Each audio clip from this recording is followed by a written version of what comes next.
C'était attendu depuis plus de 10 ans par les professionnels des médias. L'Assemblée nationale du Sénégal a adopté le nouveau code de la presse mardi 20 juin. Il prévoit notamment d'assainir le milieu des médias, mais aussi et surtout impulser l'amélioration des conditions de vie et de travail des journalistes. La promulgation et les décrets d'application du texte sont très attendus par les acteurs des médias.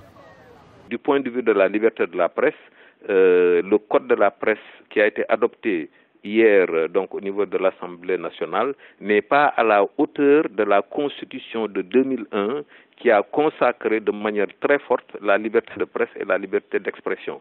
Ce code de la presse-là, en réalité, s'inscrit dans le cadre du code pénal qui date de 1965 et qui est extrêmement répressif pour la liberté de presse et la liberté d'expression. Donc nous saluons l'adoption de ce code-là, mais nous sommes inquiets quant à la liberté de presse au Sénégal. Après l'adoption de ce nouveau code de la presse, plusieurs changements sont attendus dans le milieu des médias. L'aide à la presse est supprimée. Elle est remplacée par le Fonds d'appui au développement de la presse. Pour lutter contre la précarité des journalistes dans les rédactions, une nouvelle convention collective est en cours d'élaboration.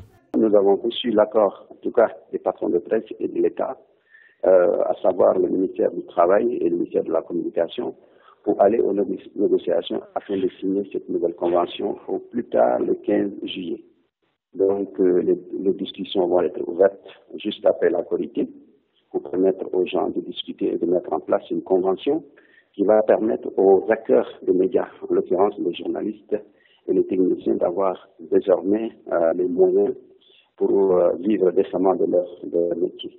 Le nouveau texte prévoit des critères stricts pour être journaliste. À défaut de sortir d'une école de journalisme, la carte nationale de presse sera délivrée par une commission de validation des acquis d'expérience, soit 2 ans pour les candidats ayant un diplôme de licence et 10 ans pour ceux qui n'ont ni diplôme de journalisme ni licence. Cependant, le secret défense de l'enquête et de l'instruction, garanti par l'article 5 du présent code, inquiète les professionnels. Pour beaucoup, cette disposition pourrait limiter la liberté de la presse et l'indépendance des journalistes. Par ailleurs, l'État veut remplacer le Conseil national de régulation de l'audiovisuel par une autorité de régulation de l'audiovisuel.